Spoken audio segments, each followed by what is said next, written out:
Hello, friends. This is Citizen Joe, and welcome to the True Common Ground podcast. I'm going to do something a little bit different today. A lot of days you'll see that I post some of my writings and some of my ideas on Facebook and some of the other social media platforms. But things are getting kind of serious. And I think it's time that we look each other in the eye and we have real conversations about what's happening so that we can do something before it's too late. Now, yesterday it happened. We all knew that it would happen. That doesn't make what happened yesterday any less shocking or deeply disappointing. Yesterday, in the United States of America, one of our two major political parties, a party that represents a significant number of Americans, not a majority, but tens of millions of Americans, a party that used to stand for decency, a party that used to stand for law and order. Yesterday, that party rewarded a convicted felon, a hateful and avowed racist, an adjudicated rapist, with a path to more power than any other president in the history of America has ever had. Now, thanks to the corruption that has infested the highest court in our land, convicted felon Trump, if he is elected on November 5th, will be able to expand his criminal empire to a level we can't begin to imagine. We think we know. We feel like we have a sense of what could happen because his plan is published in a 900-plus page document, which anyone can access, by the way, anytime on the Heritage Foundation's website. The plan and the document is called Project 2025, and it calls for an unprecedented transition to take place in the first 180 days of Trump's second administration. Now, some of the articles in this plan to basically end democracy and to ensure the success of war criminals like Vladimir Putin seem so heinous, so ridiculous that you can't believe what you're reading. And so a common reaction is to say, this is crazy. Who would use the American military to violently put down heretofore legal demonstrations? Who would think of arresting Liz Cheney, and a great conservative leader, by the way, and Adam Kinzinger, one of our brave military officers and a former congressperson? Who would imagine imprisoning them for treason, as candidate Trump promised he would just last week? Who would end the separation of church and state we fought a revolution to accomplish and make evangelical Christianity the government's national religion? This is who. America's presidents have always brought something unique to the White House. From revolutionaries to businessmen to statesmen, their common thread has been clear: a commitment to the founding principles that make America great. Until recently, there was something else every president since World War II had in common. They all saw Adolf Hitler for the genocidal monster he was. All of them except one, Donald Trump. After 80 years of presidents who despise Nazism, Donald Trump became the first one to praise it. They're poisoning the blood of our country. It's sick. It's wrong. And the Republican Party is defending it. And if you're a Republican voter, it's time to ask yourself, is this who you are? Because if you're still defending Donald Trump, the answer is yes. You stand there in disbelief. You say, they can't do this. This can't happen. Now, those words have been spoken before. It's important that you know and remember this. They were spoken in 1932 by otherwise decent German people in a comparatively advanced nation at that time, and after ending the lives of 6 million Jews, several million Russians, Poles, Americans, Catholics, and many others, we came to know exactly what they can and will do. Now, it's important to keep in mind that if Donald Trump is reelected, he will take an already profoundly corrupt Supreme Court and replace its older MAGA members, like Alito and Thomas, with 30-something MAGA justices. And you can bet the farm you can bet the farm that he will reward his accomplice in the Florida documents case, Judge Aileen Cannon, with a lifetime seat on the highest court in the land. And when we protest things like immigrant concentration camps, the Supreme Court will simply say that this plan was common knowledge before the election. The American people have spoken, and we will not interfere with the voice of the people, even though that voice will represent somewhere less than half of the American people. The Supreme Court will tell us that they will uphold the Trump administration's stated plans and make the tyranny of the minority a permanent aspect of American life. That is how this will go down if Trump becomes the 47th president of the United States. And that, my friends, will be just the beginning. Keep in mind that he will be clearly and completely above the law and able to commit any criminal act at all with complete immunity as long as it is enacted while he is president. So if you think he will step down in 4 years or that he will not simply appoint his successor, you are not aware of the caliber of disaster, my friends. If you give a man like this a loaded gun and tell him he can do any damn thing he wants with it, he's going to use it. You see, Project 2025 is his Constitution. It is his manifesto. And it will be enacted to the letter, and far worse, if this criminal is rewarded with boundless power. Now, to those of you who say that's impossible, the Congress won't allow this to happen, I remind you, we no longer have 3 co-equal branches of government.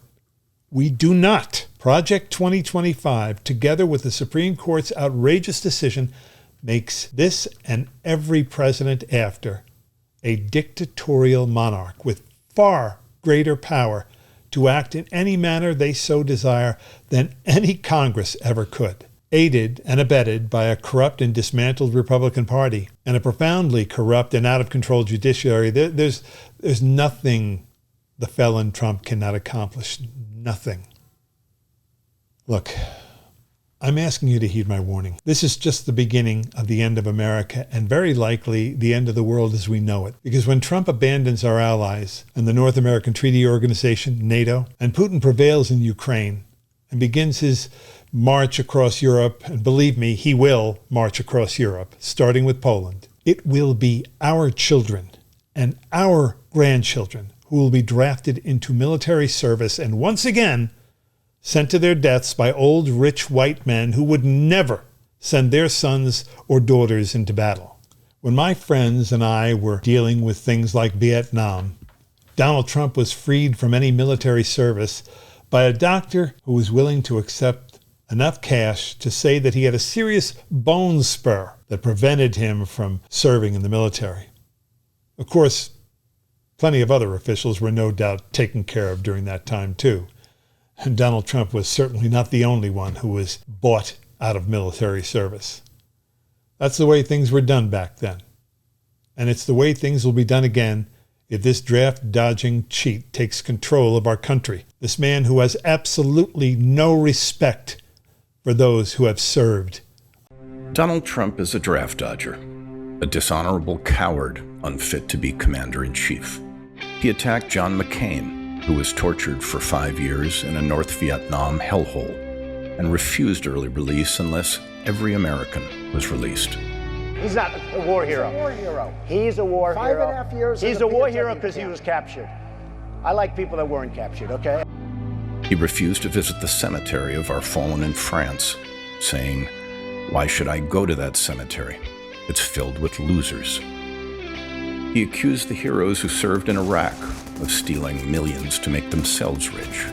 How about bringing baskets of money, millions and millions of dollars, and handing it out? I want to know who are the soldiers that had that job, because I think they're living very well right now, whoever they may be. Trump said of Americans who died fighting for their country, "I don't get it.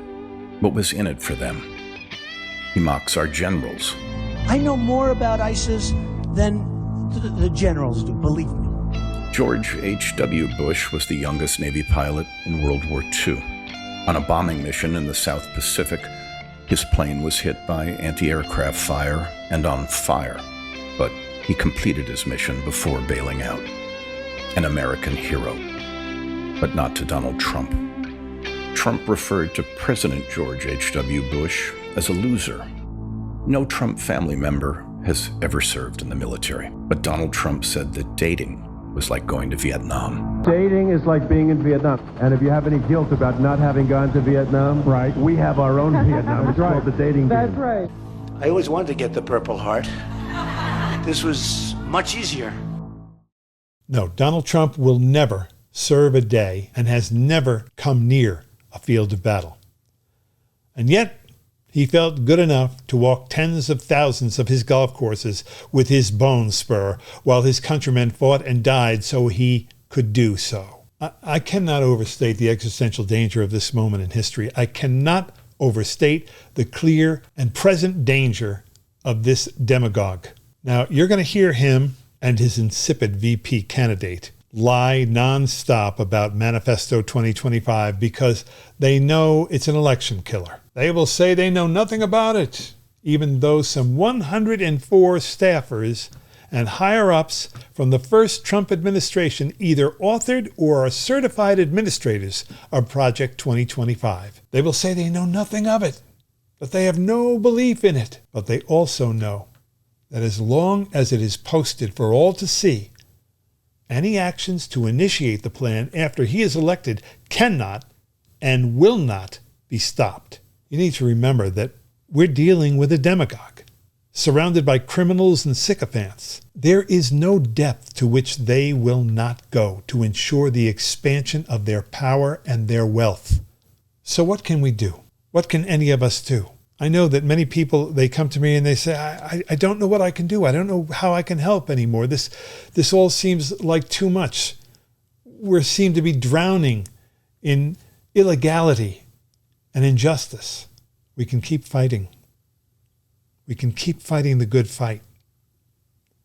As of today, July 16th, we have 112 days to save America, to save democracy and the world order that has been guaranteed for over 75 years by a robust and healthy NATO.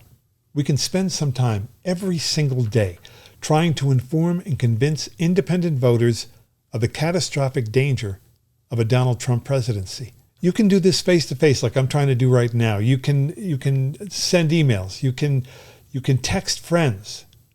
And you can text lists of independents that you can get from a number of grassroots organizations. You can form small groups of your own, small groups of like-minded patriots, and you can make plans to inform the public. Now, I'm not asking you to waste time on Trump devotees. They're not going to listen to you. And time is too precious right now to waste trying to talk to them. We'll talk to them later.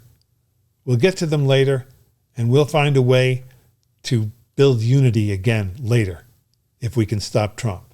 If we can't stop Trump, there will never be unity in America, and our enemies are absolutely thrilled at that prospect, I can assure you. We all get donation requests. I know, I hate them too. But listen, pick 2 or 3 congressional candidates, plus the Democratic candidate for president, whoever that is on any given day from now until November 5th, and support those candidates to the degree and in whatever way you can. Remember that a vote for anyone but the Democratic candidate for president is a vote for Donald Trump and Project 2025. No vote at all is a vote for Donald Trump and Project 2025. A vote for any other candidate besides the Democratic candidate in this 2024 election is a vote for Donald Trump and Project 2025. And by the way, if we don't win this election, this may be very possibly the last real election you will ever vote in. If people express concern about our current candidate's age and cognitive ability, I want you to listen to them. I want you to share their real concerns. Don't pretend that it's not an issue or that they are wrong for feeling the way they do. They're not wrong. However, we must remind them and everyone that the alternative is catastrophic. The alternative is to end democracy, to end freedom and liberty as we know it. And if we were to lose Joe Biden by his own choice or by tragedy, let's remember that we'd be hard-pressed to ask for a more decent moral servant of the people. You may not agree with all of his policies, but he is a man who is truly the most consequential president in our lifetime, certainly in my lifetime. He's done far more for us in this most difficult past 3.5 years than anyone I can think of, and far more than Donald Trump will ever do for us. Donald Trump works for one person. He talks a good game. He's one hell of a spellbinder. But Donald Trump is in it for Donald Trump and nobody else. Let's remember that at least as long as there is an ethical leader in our Oval Office, there is a lawful and fully capable process for orderly succession. And an ethical, moral, and decent person will take the reins of leadership, just like Gerald Ford once did. To be sure, there's massive work to do if we win this election in order to repair this country and to give it back to we the people, because we don't got it right now. We have to do things like create a truly fair tax code that requires everyone, even billionaires, to pay their fair share. We have to end gerrymandering, where nefarious and unfit candidates like Marjorie Taylor Greene and Gates and people like Lauren Boebert pick their voters instead of a cross-section of bipartisan American voters choosing them. We have to end the Electoral College once and for all. This is a system, a device that was specifically designed to mute and even block the voice of the people in favor of the nefarious, of the rich, of the well-connected. And it needs to be ended now, forever. We need a system of education that is strong, because we have a system of education right now that screams for expanded opportunity. And make no mistake about this, there is no better investment in this or any country than to invest in the education and the training of our citizens. And while we're talking about what needs to be fixed and ensured, let's just say it out loud. The sacred sovereignty of every woman to have complete and absolute power over their own bodies and their God-given freedom to conduct their lives just as men do.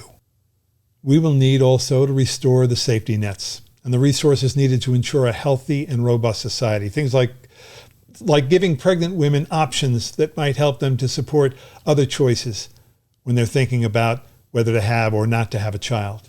We need to keep our children healthy and nurtured throughout these crucial development years. We need to preserve the dignity and good health of those senior citizens that have given so much of themselves over a lifetime. And if I may, how about giving a break, a real honest-to-God break, to those of us in the dwindling middle class, those of us who pay the bills and build the roads and feed and shelter the hungry and the homeless. Yes, us, those same overtaxed middle-class people that pay for Donald Trump and his billionaire friends' security and their military and their schools. And let's not forget Donald Trump's golf courses. Did you know that the owners of golf courses, those enormous tracts of recreational land, pay no property taxes at all on that land? I wonder what golfers created those laws. Clearly, the rich and connected, and they continue to relieve themselves of any real fiscal responsibility or interest in the common good of our fellow citizens. When Trump cuts corporate taxes and the taxes that he and his billionaire friends should pay, we pay those taxes for them with our hard-earned dollars. We pay those taxes in reductions in our Social Security programs and our Medicare program and our pharmaceutical programs. We pay their taxes with reductions in our children's schools and the number of teachers we have and the things like music classes and sports programs and the other benefits that were once safely funded for. Yeah, once again, let's give the middle class the opportunity they were given by the greatest generation. My mom and dad, my uncles and aunts. The opportunity they turned into the greatest growth and development of human potential in the history of the world. The opportunity that was taken away from us started in the 1960s until now when we have a country where three people have more wealth than the bottom 160 million of us Americans combined. Dear God, how ridiculous is that? You want to enable true greatness? Give the middle class the chance they were given by Franklin Delano Roosevelt, and watch what happens. And last, let's force Congress to repair an immigration system that is clearly broken and deliberately kept that way just so that the convicted felon Donald Trump can use the misery and death on both sides to win an election. If there's a better example of a despicable demagogue than that, I can't imagine who that would be. The solution to this problem is as clear today as it was 50 years ago. We've got to rid ourselves of Donald Trump and the duplicitous politicians who support him once and for all. And we need to elect decent congresspersons who will do their job and fashion an immigration system worthy of a great nation. Instead of using targeted dysfunction to win elections, let's do something right for a change. Now, there are Americans suffering on our side of the border, and there are God-forsaken people on the other side of the border who we could help and who could help us to become stronger, to become a better country if we developed a system that supports theirs and our immigration needs and capacities. And yes, let's say it, we need immigrants and all the potential they can bring with them. Now, for many years, we've been played by clever criminals who twist words and meanings into traps for people who are too busy and burdened to know when they're being had. You want a problem far more dangerous than immigrants, with far greater potential to erode jobs and opportunities for average Americans like us? Unregulated AI. That's right, artificial intelligence. Artificial intelligence has the potential to end cancer, starvation, and shortages of every kind in our children's lifetime. It also has the possibility of ending us if we do not partner with all nations to control its development and its evolution. Now, for many years, the ultra-rich have convinced those of us in the middle class, and especially those of us living paycheck to paycheck, that it's the poor and the immigrants and the aged and, my favorite, the woke, that they are the real problem. What self-serving bullshit. And shame on us for buying that nonsense. We are the victims of the single greatest transfer of wealth from the middle class to the ultra-rich in human history. That's the truth, folks. That's what's really happened here. Think about this. If Donald Trump's 3 children do absolutely nothing at all, they will be many times richer when they die than they are right now, because that's how wealth works in America. That's what happens when capitalism is distorted and twisted by some very smart people into a money-making machine for the rich. You ask, why? How? I'll tell you why. Because there are nefarious actors who see the world as a winner-take-all opportunity. People who don't give a damn about what happens to you or me or our children. And there is no better example of that than Donald Trump. How? Well, first, growth of wealth over the last 50 years has been distributed through stocks and bonds, through the market. If you owned stocks or bonds during that period, you represented somewhat less than half of all Americans, and you did pretty damn good.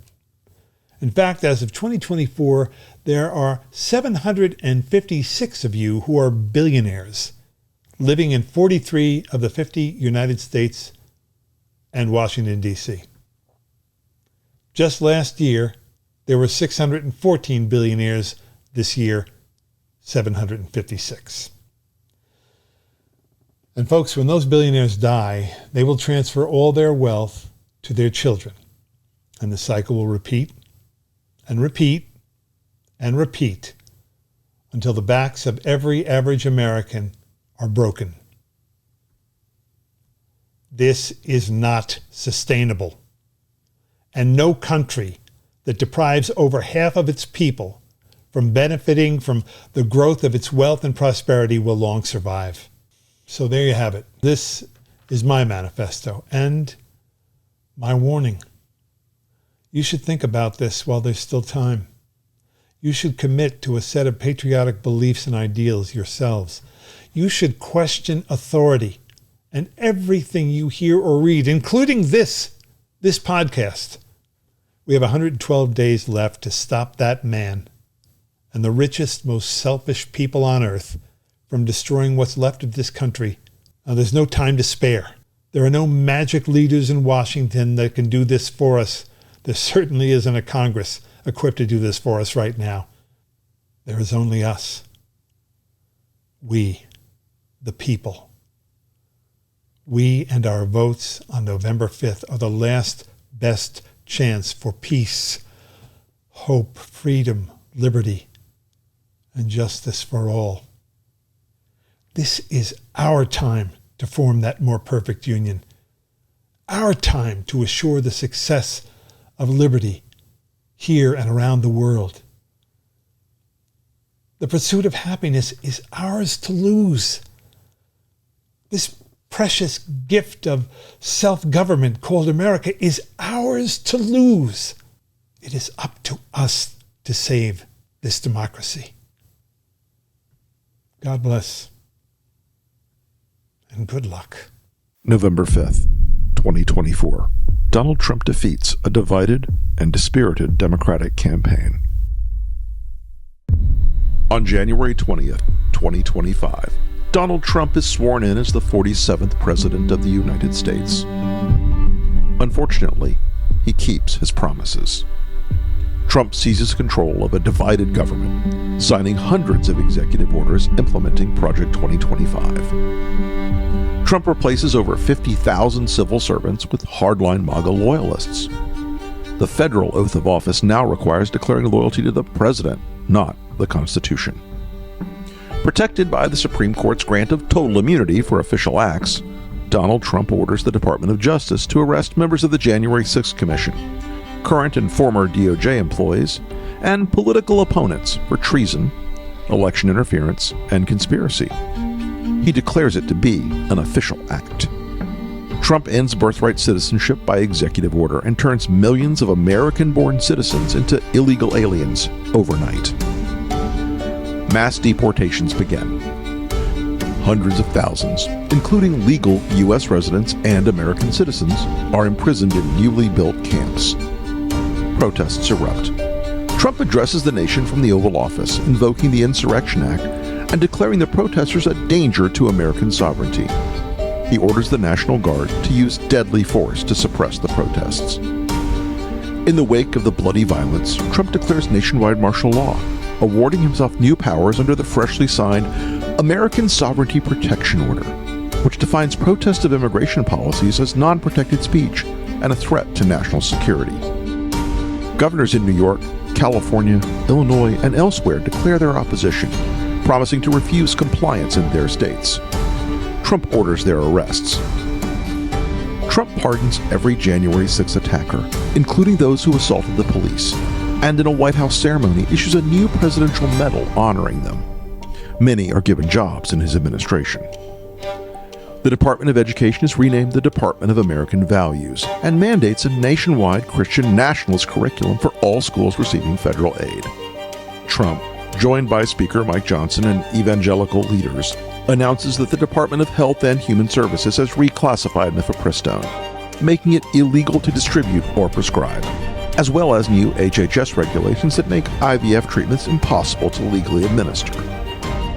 Trump reverses one campaign promise by declaring a national abortion ban by executive order. Challenges to his authority are rejected by the Supreme Court, which has seen new appointments from Trump after it was expanded to 12 justices. He signs an executive order removing abortion records from HIPAA privacy regulations and announces a new federal data sharing program so states can monitor women's periods. Thousands are detained while crossing state lines under suspicion of seeking an abortion.